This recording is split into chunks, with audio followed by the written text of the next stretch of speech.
Hello students, welcome to mathematics by Shivi. I hope आप सभी बहुत अच्छे से होंगे और आप सभी अपनी प्रिपरेशन भी अच्छे से चालू रखे होंगे।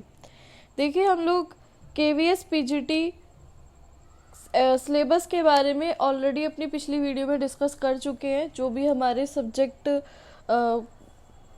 सभी में आते हैं, जो हमारे कॉमन सब्जेक्ट्स हैं टीजीटी, पीजीटी एंड पीआरटी के लिए, उसके ऊपर हम सिलेबस पे डिस्कस कर चुके हैं।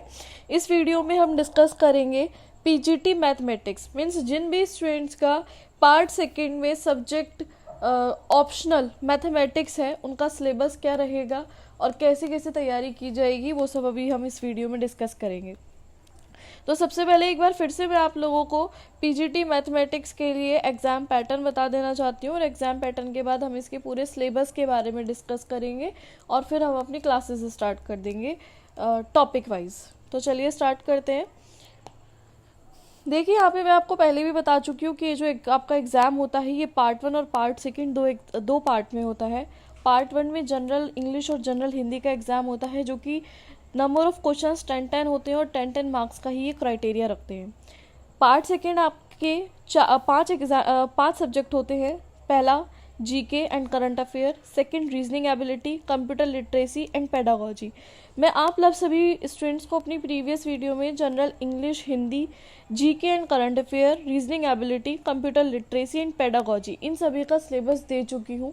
अगर आप मेरे चैनल पे नए हैं और आपने वो वीडियोस नहीं देखी हैं, तो मैं डिस्क्रिप्शन में आपको लिंक दे दूँगी, आप मेरी वो वीडियो ज़रूर देख लें। आज मैं बात करूँगी सब्जेक्ट कंसर्न की, जिन भी स्टूडेंट्स का सब्जेक्ट मैथमेटिक्स रहेगा, जिन भी स्टूडेंट्स का ऑप्शनल सब्जेक्ट मैथ्स है, उनके लिए स्पेशली ये वीडियो है पीजीटी मैथमेटिक्स। तो यहाँ पर आपको मैं पहले भी बता चुकी हूँ कि यहाँ पे नंबर ऑफ़ क्वेश्चन आपसे 80 पूछे जाएंगे और टोटल मार्क्स भी 80 ही होंगे, मतलब हर एक क्वेश्चन आपका 1 मार्क्स का होगा। तो सबसे ज़्यादा मेहनत करने की ज़रूरत अपने सब्जेक्ट पे है, मैथमेटिक्स पे है। देख लेते हैं एक बार मैथमेटिक्स का सिलेबस क्या रहेगा। यहाँ पर टोटल ड्यूरेशन ऑफ टाइम जो रहेगा वो आपके पास 2.5 घंटे का रहेगा। नंबर ऑफ क्वेश्चन 150 होंगे, तो टोटल ऑफ मार्क्स भी आपका 150 रहेगा। टॉपिक्स, इसमें कुछ इम्पॉर्टेंट टॉपिक्स जो हैं उनके ऊपर डिस्कस कर लेते हैं। देखिए स्टूडेंट्स, आपको यहाँ पे कुछ चीज़ें ध्यान देने की बहुत ज़्यादा ज़रूरत है।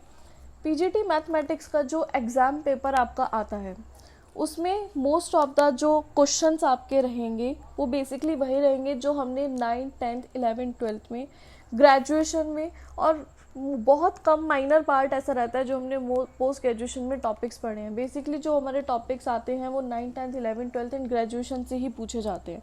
तो फर्स्ट ऑफ ऑल मैं आप सभी को प्रेफर करूँगी कि आप सबसे पहले 9th से लेकर 12th क्लास तक की एनसीईआरटी कवर कीजिए। जब आप लोग 9th, 10th, 11th, 12th की एनसीईआरटी कवर कर लेते हैं, तो जो भी आपके टॉपिक्स बचते हैं जो बीएससी और एमएससी में आते हैं, फिर आप अपनी उन बुक से या फिर कोई भी अच्छी बुक से उन सब्जेक्ट्स को, उन टॉपिक्स को कवर कीजिए। तो यहाँ पर मैं टॉपिक वाइज आपको ये भी बताती चलूँगी कि ये टॉपिक आपको कौन सी बुक में मिलेगा और हम अपनी वीडियो में कहाँ कहाँ से उन टॉपिक्स को पढ़ने वाले हैं। देखिए, सबसे पहले अगर मैं यहाँ पे बात कर लेती हूँ, टॉपिक दिया है हमें यहाँ पे सेट रिलेशन एंड फंक्शन। ये आपने टॉपिक पढ़ा होगा 11th क्लास में भी और 12th क्लास में भी। बेसिकली अगर मैं बात करूँ तो 11th क्लास में हमारे पास चैप्टर मिलता है सेट का, और रिलेशन एंड फंक्शन जो चैप्टर है हमारे को 11th क्लास में भी मिलेगा और 12th क्लास में भी मिलता है।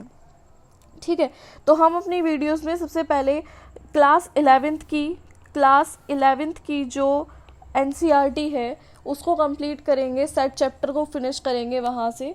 ठीक है, उसके बाद हम क्लास 11th और 12th की बुक में चैप्टर दिया है रिलेशन एंड फंक्शन, वहाँ से इस चैप्टर को ख़त्म करेंगे। तो इस तरह से हमारा set, relation and function basically पूरा इसका बेसिक भी कवर हो जाएगा। इसके जितनी भी बुक एक्सरसाइजेस वगैरह हैं, प्रॉपर हम एक एक चैप्टर पर वीडियोस बनाएंगे अच्छे से। ठीक है, तो सेट के अंदर टॉपिक्स क्या है वो देख लीजिए। टॉपिक है यहाँ पे set and their representative, empty sets, finite and infinite set, equal set, subsets, subset of the set of real numbers, power set, universal set, Venn diagrams, union and intersection of test sets, the difference of sets and complement of set. देखिए, ये सब जो topics यहाँ पर given है, ये बिल्कुल set के बेसिक्स गिवन है, जो बिल्कुल डेफिनेशन के ऊपर होते हैं क्वेश्चंस। ठीक है, तो यहाँ पर सेट वाला चैप्टर पूरा बेसिक दे रखा है जो आप क्लास 11 से कवर करेंगे। रिलेशन एंड फंक्शन जो हमारा चैप्टर है, इसको हम पहले क्लास 11 से कवर करेंगे, फिर क्लास 12 से कवर करेंगे। नेक्स्ट टॉपिक देख लेते हैं।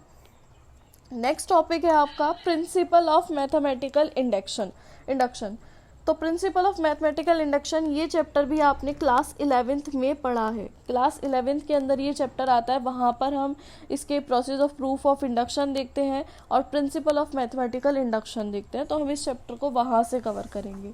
नेक्स्ट टॉपिक है हमारे पास permutation and combination. Permutation and combination chapter भी आपका क्लास 11th का टॉपिक है, ठीक है।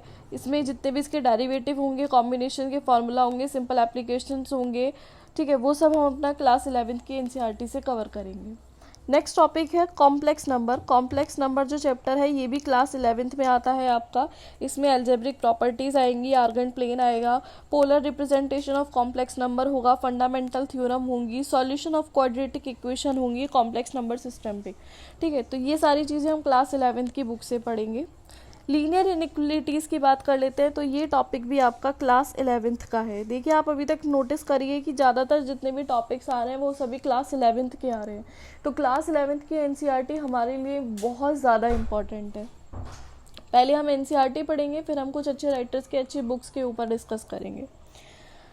लीनियर इनइक्वलिटीज़ के बाद में बाइनोमियल थ्योरम, ये भी आपने क्लास 11th में पढ़ा है टॉपिक, इसको भी क्लास 11th से कवर करेंगे। सीक्वेंस एंड सीरीज, ये टॉपिक भी आपका क्लास 11th का है। एलिमेंट्री नंबर थ्योरी, देखिए ये टॉपिक आपको थोड़ा सा आपके ग्रेजुएशन में मिलेगा। अगर आपने बीएससी वगैरह किया, एमएससी किया है, तो ये टॉपिक थोड़ा आपका वहाँ पर है। ये क्लास 9, 10, 11, 12 से थोड़ा सा हटके है टॉपिक। क्वाड्रेटिक इक्वेशन की बात करते हैं तो ये भी क्वाड्रेटिक इक्वेशन आपने पढ़ा है 9, 10th क्लास में। तो बेसिकली हम इसको कवर करेंगे 10th क्लास के सिलेबस से, 10th क्लास की एनसीईआरटी सी। मैट्रिसेस एंड डिटर्मिनेंट, ये टॉपिक है आपका क्लास 12th का। क्लास 12th में आपके पास है मैट्रिसेस एंड डिटर्मिनेंट्स। और मैं आपको यहाँ पर ये भी बता देना चाहती हूँ कि मैट्रिक्स एंड डिटर्मिनेंट ये जो पूरा टॉपिक है, जितने भी इसके अंदर ये टॉपिक्स यहाँ पर गिवन है, मैं इसके ऊपर अपनी सारी वीडियोस बना चुकी हूँ। तो आप मेरे चैनल को एक बार खोल के देखिए, प्लेलिस्ट में जाइए, प्लेलिस्ट में मैट्रिक्स एंड डिटर्मिनेंट की आपके पास टोटल वीडियोस मिल जाएंगी। तो जितने भी टॉपिक्स आपके मैट्रिक्स एंड डिटर्मिनेंट से रिलेटेड है, वहाँ पर पर्टिकुलर हर एक टॉपिक पे वीडियोस अवेलेबल हैं। आप अच्छे से वहाँ से इसको कवर कर लीजिए। और रही बात क्लास 12 के बुक एक्सरसाइज की, तो मैं उसके ऊपर भी आपको वीडियोस बना कर दूंगी, जिसमें आप क्लास 12 की बुक एक्सरसाइज और कॉन्सेप्ट को दोबारा से पढ़ सकते हैं। 2 डायमेंशनल ज्योमेट्री की बात मैं करूं तो ये क्लास 10th का टॉपिक है। इसको हम 10th की एनसीईआरटी से कवर करेंगे। नेक्स्ट है टिक्नोमेट्रिक फंक्शन, टिक्नोमेट्रिक एंड इनवर्स टिक्नोमेट्रिक फंक्शन। ये जो दोनों टॉपिक हैं आपके, ये है क्लास 10th के टॉपिक। इनको हम पढ़ेंगे क्लास 10th से, ठीक है। डिफरेंशियल कैलकुलस, डिफरेंशियल कैलकुलस जो चैप्टर है आपका, ये है क्लास 12th का टॉपिक। इसको हम 12th क्लास की एनसीईआरटी से पढ़ेंगे। एप्लीकेशन ऑफ डेरिवेटिव्स, ये आपका क्लास 12th का टॉपिक है। इंटीग्रल कैलकुलस, ये भी आपका 11, 12th का टॉपिक है, इसको भी हम वहीं से पढ़ेंगे। बात करते हैं स्टैटिस्टिक्स की। स्टैटिक्स जो है आपका क्लास 10th और 11th का टॉपिक है। तो बेसिकली आप ये चीज़ यहाँ पर बहुत ध्यान से समझिए कि अभी तक जितने भी टॉपिक्स यहाँ पर दिए हुए हैं, वो सारे टॉपिक्स आपके 10th, 11th या फिर 12th क्लास की एनसीईआरटी के टॉपिक्स हैं। तो सबसे पहले हमारा फोकस इसी चीज़ पे रहेगा कि हम सबसे पहले अपनी एनसीईआरटी को कवर करें। इन सारे टॉपिक्स के जितने भी बेसिक्स हैं, अपने बेसिक्स को अच्छे से क्लियर कर लें, क्योंकि बहुत सारे स्टूडेंट्स ऐसे होंगे जिनको 9, 10, 11, 12 की बुक्स पढ़े या ग्रेजुएशन करे या पोस्ट ग्रेजुएशन करे, काफ़ी ज़्यादा टाइम हो गया, उनके बेसिक कॉन्सेप्ट, उनकी टिप्स पर नहीं है। तो एनसीईआरटी पढ़ के हमारे बेसिक्स बहुत अच्छे से क्लियर हो जाएंगे। उसके बाद हम कुछ अच्छे लेवल की जो राइटर्स हैं, उनकी जो बुक्स वगैरह हैं, उनके ऊपर डिस्कस करेंगे, ठीक है। तो ये था बेटा आप लोगों का क्लास KVS PGT मैथमेटिक्स का सिलेबस। इसमें जो भी टॉपिक्स दे रखे हैं, सपोज स्टैटिक्स दिया है, स्टैटिक्स के आगे जो जो टॉपिक्स स्टैटिक्स से रिलेटेड इंपॉर्टेंट हैं वो भी मेंशन हुए हुए हैं। तो अगर आप प्रॉपर नोट्स बनाना चाहते हैं तो आप इसको देख सकते हैं। तो ये थी हमारी आज की वीडियो। अगर आपको मेरी वीडियो पसंद आई हो तो मेरे चैनल को लाइक सब्सक्राइब कीजिएगा, और जो भी फ्रेंड्स आपके KVS की प्रिपरेशन कर रहे हैं उनके साथ इस वीडियो को ज़रूर शेयर कीजिएगा, ताकि मैं भी और ज़्यादा कंटेंट आपको ज़्यादा से ज़्यादा प्रोवाइड करवा सकूँ। Thank you for watching.